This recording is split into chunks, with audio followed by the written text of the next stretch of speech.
सीधे रुक करते हैं सीएम योगी का। एसजीपीजीआई के सभी सम्मानित आचार्यगण, शिक्षकगण, यहाँ के सभी कर्मचारीगण और सभी छात्र छात्राएं और उपस्थित बहनों और भाइयों,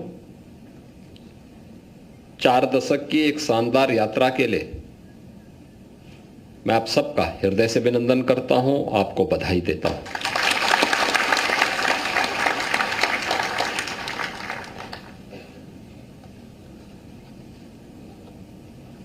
एक दार्शनिक ने कहा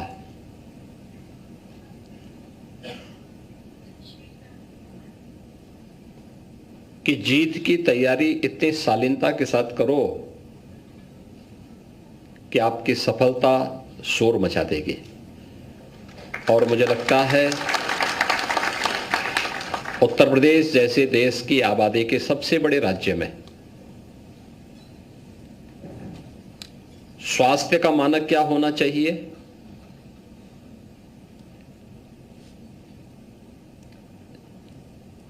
मेडिकल एजुकेशन का स्टैंडर्ड क्या होना चाहिए, यह मानक न केवल उत्तर प्रदेश में बल्कि उत्तर भारत में अब एसजीपीजीआई तय कर रहा है। और बिना किसी शोरगुल के, बिना किसी हो हल्ला के एसजीपीजीआई ने इस यात्रा को इस ऊंचाई तक पहुंचाया है।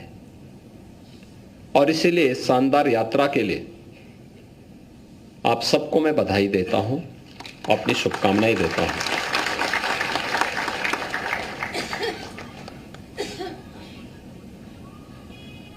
पिछले 5 वर्ष के दौरान, पिछले 5-7 वर्ष के दौरान एसजीपीजीआई ने अपनी समय के उस प्रवाह के साथ अपनी स्पीड को बढ़ाया है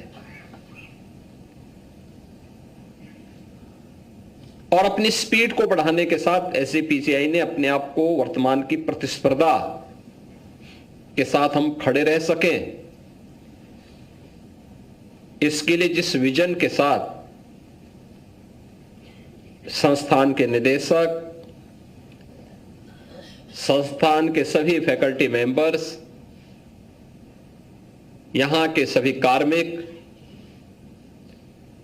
और यहां के सभी स्टूडेंट्स ने मिलकर के संस्थान को आज जिस नई ऊंचाई की ओर पहुंचाने के लिए कार्य करना प्रारंभ किया है, मेरा मानना है कि अगले 5 वर्ष इस संस्थान के लिए और भी महत्वपूर्ण होने जा रहे हैं, जिनके बारे में कोई सोचता नहीं था, आज वे डिपार्टमेंट यहां पे खुल रहे हैं, उन्हें आगे बढ़ाया जा रहा है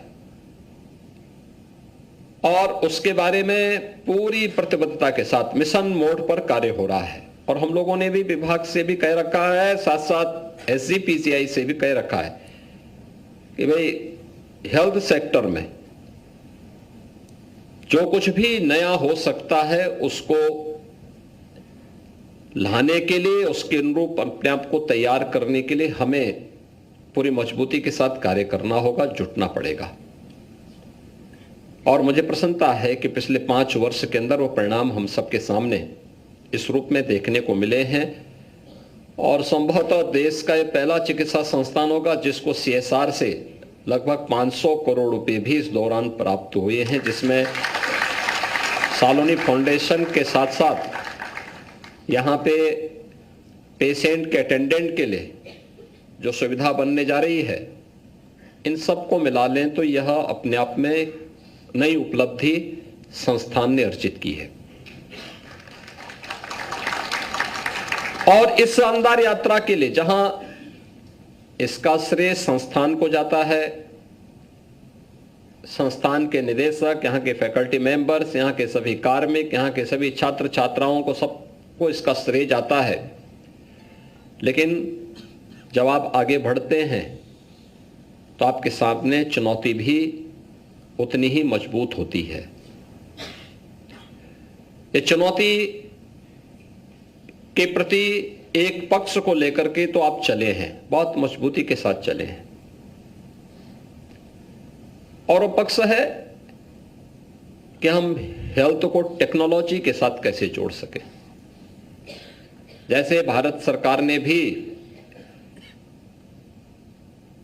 टेली कंसल्टेशन और टेलीमेडिसिन के एक मॉडल के रूप में SCPGI को भी एक सेंटर के रूप में स्थापित करने की दिशा में कार्य करना प्रारंभ किया है। और उनका भी है कि एक नोडल केंद्र बने जहां से पूरा यह अन्य लोगों के लिए भी, यह पूरे प्रदेश के लिए भी और उत्तर भारत के लिए भी मानक तय करे।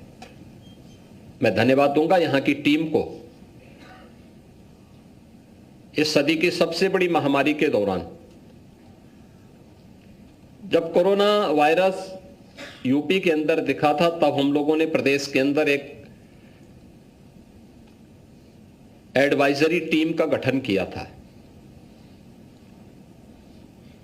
SCPGI के डायरेक्टर उसको हेड करते थे। हम लोगों ने उस समय प्रदेश के अंदर सर्वे कराया था तो 36 जनपद हमारे ऐसे थे जिन जनपदों में ICU का एक भी बेड नहीं था।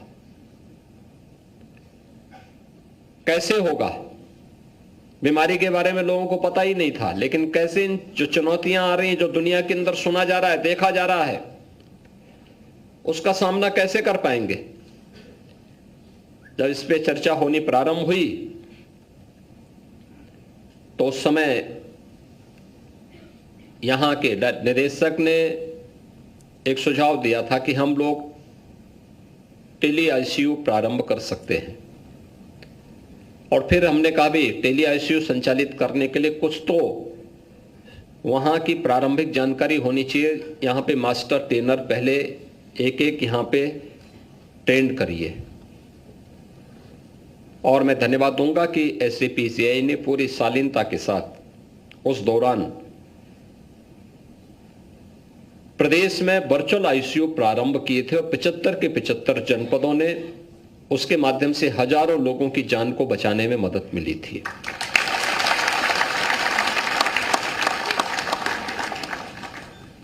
वो एक शुरुआत थी। आज उसको और मजबूती के साथ भारत सरकार ने भी उसको आगे बढ़ाने के लिए जो कार्य आगे बढ़ाया है। 6 मेडिकल कॉलेजेस पहले चरण में जुड़े हैं। प्रदेश के अंदर अन्य मेडिकल कॉलेजेस को भी इसके साथ जोड़ने की तैयारी हो रही है। याद रखना, स्वास्थ्य एक सार्वभौमिक अधिकार है। हर व्यक्ति को स्वस्थ होने का अधिकार है और स्वस्थ होने का इस अधिकार से कोई व्यक्ति या कोई सरकार उसे वंचित नहीं कर सकती। अच्छी बात है कि हम उसको सही दिनचर्या के लिए प्रेरित करें। उसका रहन सहन, उसका खान पान, इन सब के लिए बोलें। लेकिन कुछ लोग होते हैं जो आदत से मजबूर होते हैं और उनको भी हम बाहर नहीं कर सकते। दूसरा, व्यक्ति की प्रकृति भी इस पे निर्भर करती है। पता नहीं कौन सी प्रकृति का है, तो वह व्यक्ति उसके अनुरूप ही आचरण करेगा। लेकिन तब भी समुदाय का और समाज का दायित्व बनता है कि उसको भी हम सही मार्ग पर ले चलने की व्यवस्था करें। और SCPGI वास्तव में इन सभी को प्राप्त कर सकता है। 550 एकड़ क्षेत्रफल में आपका व्यापक बृहद परिसर फैला है। इसमें भी हम लोग और कुछ भी नया कुछ दे सकते हैं लोगों के लिए। स्वस्थ दिनचर्या को आगे बढ़ाने के लिए कैसे कर सकते हैं, टेक्नोलॉजी का और बेहतर उपयोग कैसे कर सकते हैं, अभी तक आप रोबोटिक्स का ही उपयोग करके सर्जरी में उसका उपयोग कर रहे हैं। हम आर्टिफिशियल इंटेलिजेंस का उपयोग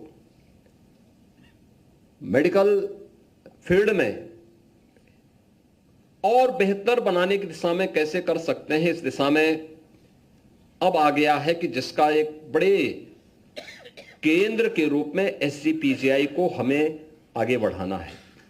लेकिन याद करना, अगले 5 वर्ष में मैं जब आपकी रिपोर्ट पढ़ रहा था और देख रहा था मैं कि वर्ष 2024 में अब तक 1,15,000 यानी 1,16,000 के आसपास पेशेंट यहां पे केवल रजिस्ट्रेशन करवाए और उनमें से 48,600 यानी लगभग 48,600 के आसपास पेशेंट यहां पे उपचारित होकर के गए। 14,000 से अधिक ऑपरेशन यहां पर हुए। 144 किडनी ट्रांसप्लांट हुई हैं, 32 बोन मेरो ट्रांसप्लांट हुए हैं, 1 लीवर ट्रांसप्लांट हुआ है, 591 ओपन हार्ट सर्जरी हुई है और 319 रोबोटिक सर्जरी भी इस दौरान यहां पर हुई है। इसी प्रकार से लगभग यानी 1,317 कोरोनरी एंजियोप्लास्टी और 2 लाख पेशेंट को यहां पे रेडियोलॉजी की जांच हुई है और 40,000 से अधिक CT स्कैन और MRI हुई है। ये आपका 1 वर्ष का है और मुझे आपसे एक बात करना है कि देखिए, काल चक्र है, हम सब काल चक्र से बंधे हुए हैं। समय की गति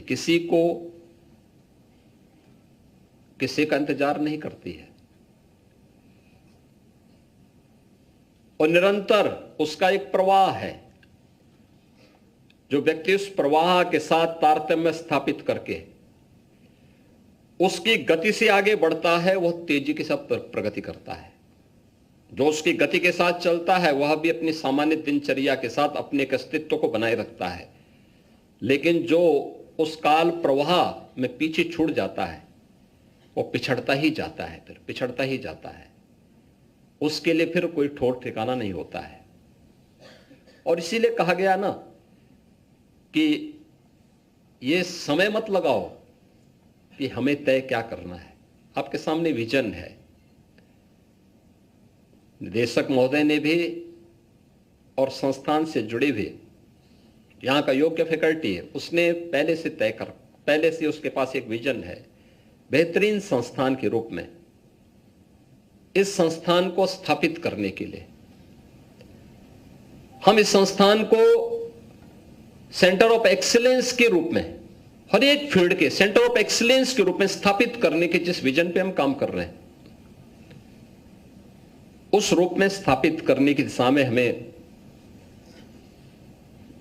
अगर और अच्छे ढंग से अपने आप को स्थापित करना है, अभी राज्य के अंदर ही नहीं बल्कि देश के अंदर उस प्रतिस्पर्धा के योग्य अपने आप को तैयार करना है,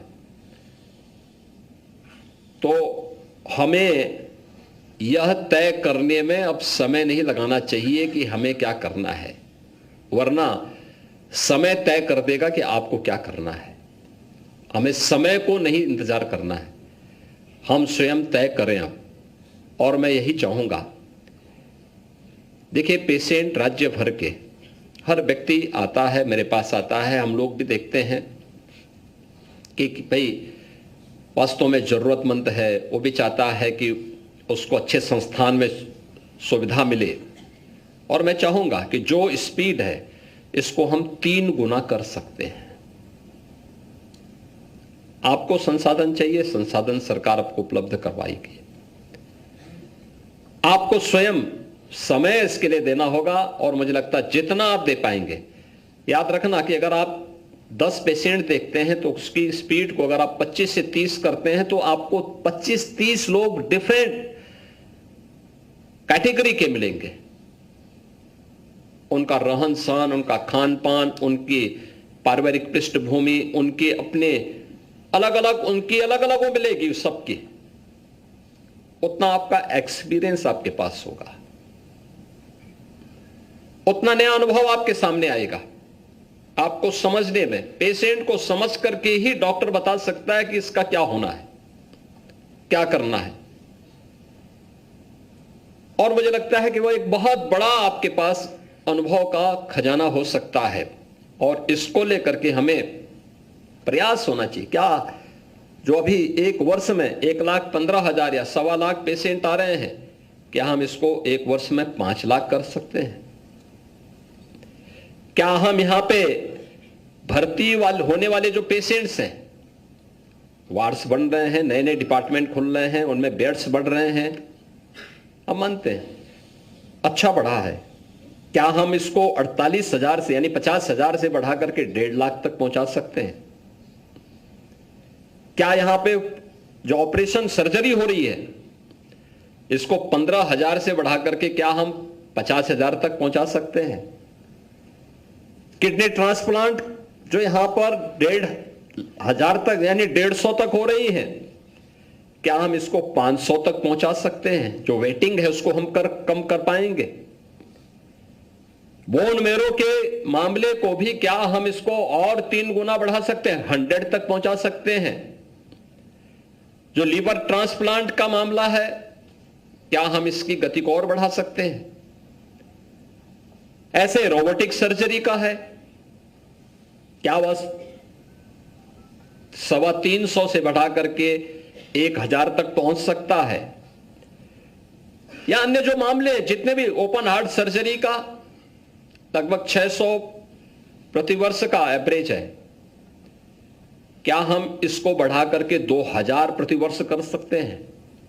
मुझे लगता है कि शालीनता के साथ आपके द्वारा जो प्रयास होगा वो पूरे प्रदेश में धूम मचा देगा।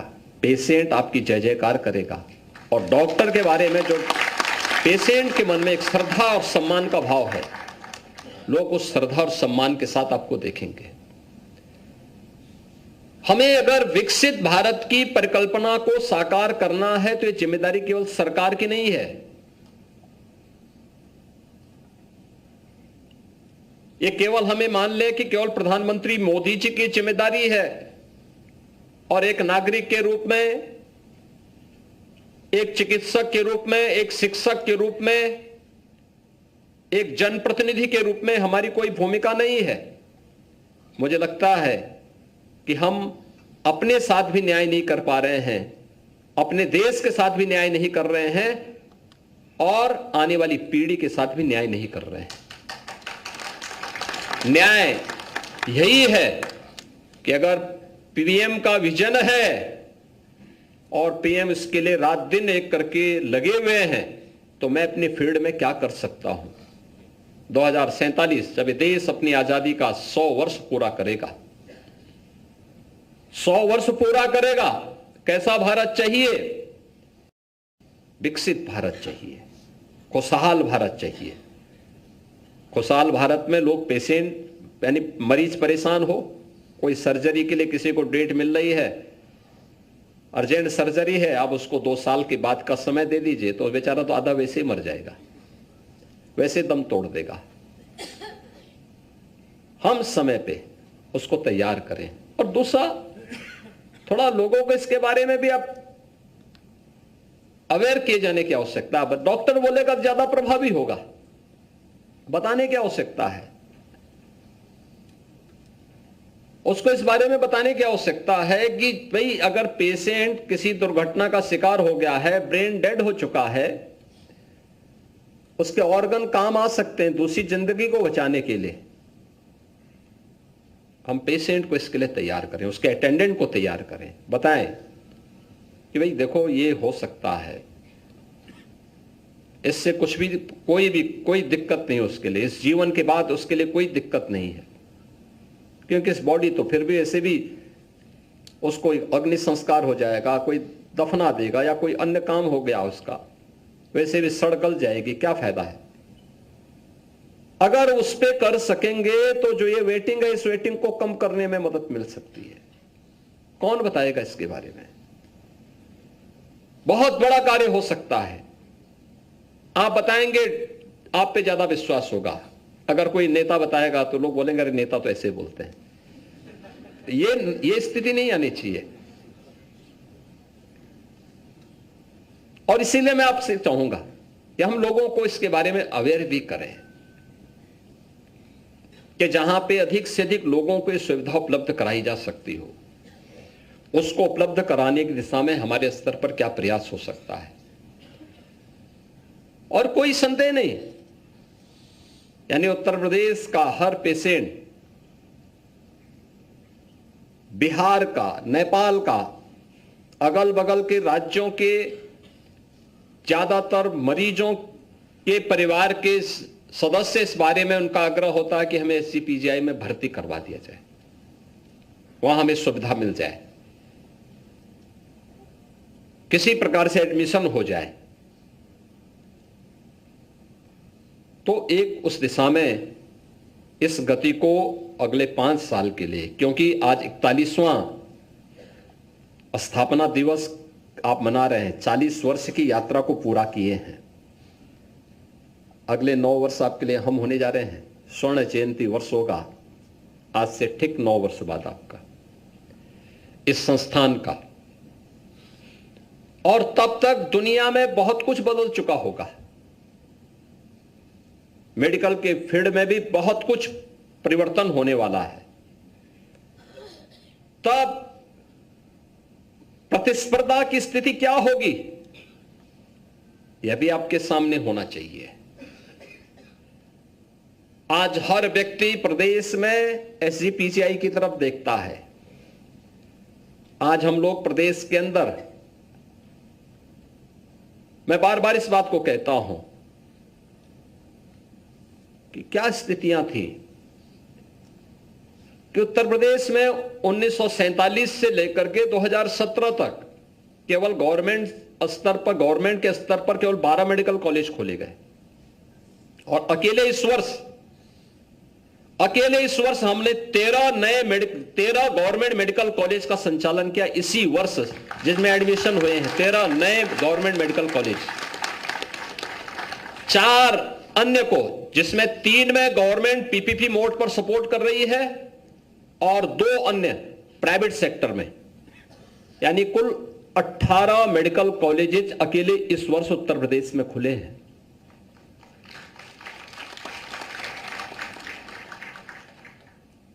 यानी 70 वर्ष में खुले 12 और 1 वर्ष में खोले जा रहा है 18।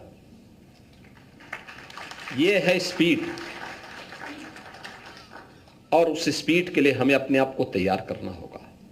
आज आप देख रहे होंगे, यानी सबको डॉक्टर, लेकिन नर्सिंग स्टाफ कहां जाएगा, पैरामेडिक्स के बारे में कौन सोचेगा। आज तो हर संस्थान के साथ अपना नर्सिंग कॉलेज भी खुल रहा है। आज वहां पे पैरामेडिक्स का भी चल रहा है। अच्छे टेक्नीशियन मिल सके, ट्रेन टेक्नीशियन मिल सके, यह भी उतना ही महत्वपूर्ण है।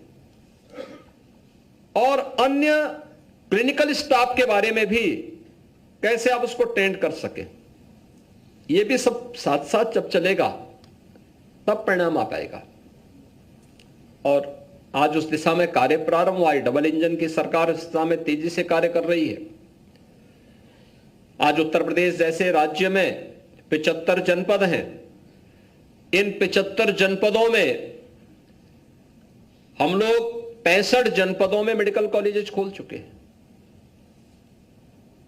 हर जिले में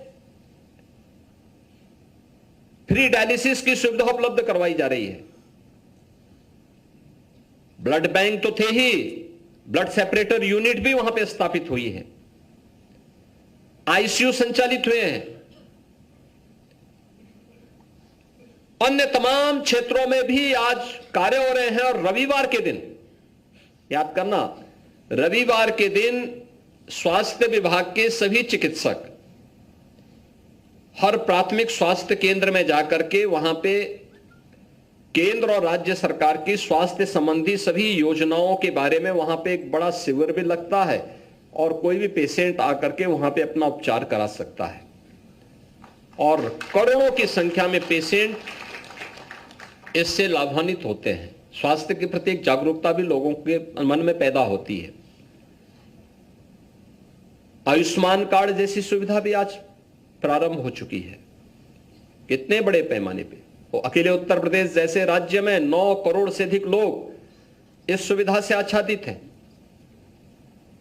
5.25 लाख से अधिक लोग अभी तक प्रदेश में 5.25 करोड़ से अधिक लोगों को अब तक यहां पे गोल्डन कार्ड जारी हो चुके हैं। और अभी हाल ही में प्रधानमंत्री जी ने 70 वर्ष से ऊपर के प्रत्येक बुजुर्ग को फ्री में प्रतिवर्ष 5 लाख रुपए की स्वास्थ्य बीमा का कवर दिया है कि वह आयुष्मान वयम वंदना योजना के अंतर्गत इस योजना का लाभ ले सकता है। पहले कहां थी, सुविधा नहीं होती थी, लोगों को नहीं मिल पाता था, पिक एंड चूज होता था।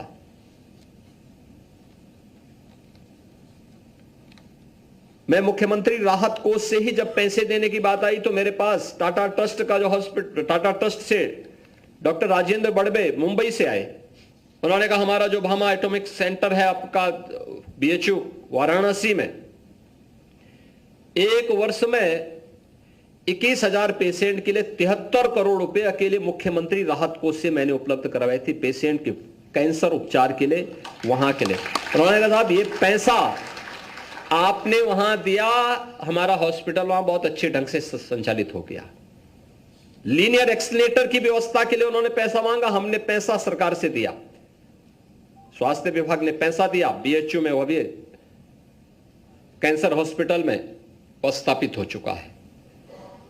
हमें समय की गति से आगे जाने की आदत डालनी पड़ेगी और मुझे लगता है कि कार्य आपका होगा, मेहनत भी आपकी है, विजन भी आपका है, लेकिन एक गरीब की दुआ बहुत लगती है। और आपके पास तो यह है कि आप उसके जीवन दे देंगे तो दुआ ही दुआ है जीवन में आपकी, फिर उसका आशीर्वाद ही आशीर्वाद है। और इसलिए उसको लेने की तैयारी हमें करनी चाहिए। विकसित भारत के लक्ष्य को प्राप्त करने के लिए एक स्वस्थ भारत बनाना आवश्यक है, तभी समर्थ भारत बनेगा। और समर्थ भारत बनेगा तो विकसित भारत दूर नहीं होगा, विकसित भारत हम सबके सामने होगा। और उस दिशा में आपको अगले 9 वर्ष की शानदार यात्रा के लिए अपने आप को तैयार करना है। मैं आज के इस अवसर पर प्रोफेसर आर.के. धीमन जी को और उनकी पूरी टीम को हृदय से बधाई देता हूं। पिछले 5 वर्ष के अंदर इस संस्थान ने जो नए लक्ष्य निर्धारित किए थे उसको प्राप्त करने की दिशा में बहुत तेजी के साथ कदम बढ़ाए हैं।